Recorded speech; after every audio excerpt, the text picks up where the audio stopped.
आगे बढ़ते हैं और रिजल्ट्स की बात कर लेते हैं। दरअसल देखिए, बाजार की नज़र अब कल आने वाले नतीजों पर रहेगी। कल निफ्टी में बजाज फाइनेंस, ट्रेंड समेत 3 कंपनियों के नतीजे आएंगे। वहीं एफएनओ की बात करें तो बीपीसीएल के नतीजे आएंगे। नतीजों का अनुमान बताने के लिए हमारे साथ जुड़ रहे हैं कंचन नौटियाल और दीपाली राणा। कंचन, पहले आपसे जानना चाहूँगी कि बजाज फाइनेंस और बीपीसीएल के नतीजे कैसे रह सकते हैं, क्या अनुमान लगा रहे हैं स्ट्रीट? जी, शुरुआत कर लेते हैं बजाज फाइनेंस के साथ। यहाँ पे हमें नंबर जो हैं वो रोबस्ट साइड में देखने को मिल सकते हैं, यानी कि सारे ही फ्रंट में हमें अगर हम बात करें तो डबल डिजिट की जो ग्रोथ है वो एक्सपेक्टेड है। इस टाइम पे अगर रेवेन्यू नेट इंटरेस्ट इनकम की बात करी जाए कंपनी की तो 23% का इजाफा यहाँ पे जो स्ट्रीट है एक्सपेक्ट कर रहा है। एबिटा भी एट द सेम टाइम 27% तक बढ़ता हुआ दिखाई दे सकता है और जो कंपनी की प्रॉफिटेबिलिटी है वो भी 18 से 20% तक यहाँ पे हमें बढ़ती हुई नजर आ सकती है।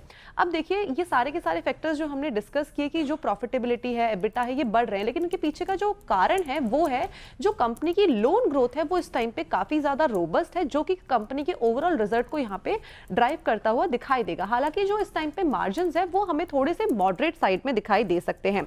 इस टाइम पे कंपनी की एयूएम ग्रोथ देखा जाए तो यहाँ पे हमें साल दर साल करीब करीब 26% का इजाफा देखने को मिल सकता है। कंपनी की जो क्रेडिट कॉस्ट है यहाँ पे हमें स्लाइट डिक्लाइन देखने को मिल सकता है, यानी कि 5 बेसिस पॉइंट्स तक की गिरावट देखने को मिल सकती है।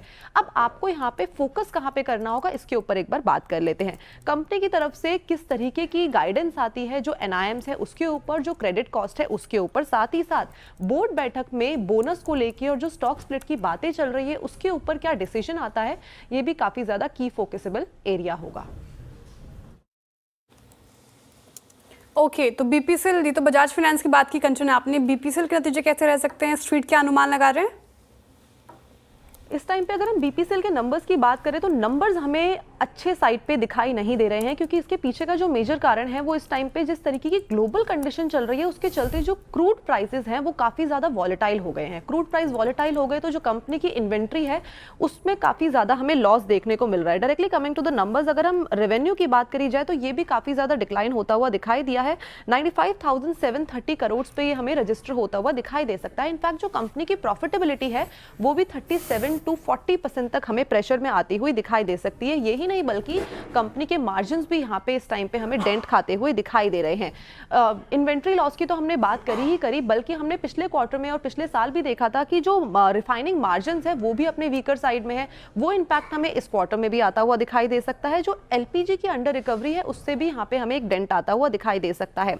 अगर जीआरएम की बात करी जाए तो यहाँ पे हमें 6.5 तक के नंबर्स देखने को मिल सकते हैं और साथ ही साथ इस टाइम पे मार्केट सेल्स देखी जाए तो वो भी वॉल्यूम हमें एक स्लाइटली इंक्रीज होती हुई दिखाई दे सकती है। कोई मेजर इंपैक्ट यहाँ पे बड़ी बढ़त आती हुई दिखाई नहीं दे रही है। फोकस एरिया कहाँ पे होगा उसके ऊपर बात कर लेते हैं। बीना रिफाइनरी के एक्सपेंशन के ऊपर कंपनी की तरफ से किस तरीके का अपडेट आता है, साथ ही साथ जो इनकी आंध्रा रिफाइनरी है और पेट्रोकेमिकल कॉम्प्लेक्स है उसके कंस्ट्रक्शन को लेकर कंपनी किस तरीके के अपडेट्स देती है। ओके, चलिए, तो ये कुछ नंबर्स रहेंगे आपके रेडार पर रखने के लिए। मीनवाइल एक बार टाटा एलेक्सी लेकर आइए। उस ट्रेड की बात हुई थी शिल्पा जी, वो कॉल ऑप्शन 207 या 208 रुपये पे था, 223 तक पहुंचा 5700 का। कुछ देर में अपडेट लेते हैं उस कॉल ऑप्शन पर भी आपसे, लेकिन मैं सोचा एक बार ज़रा उसको पॉइंट आउट कर दूं। मीनवाइल एक बार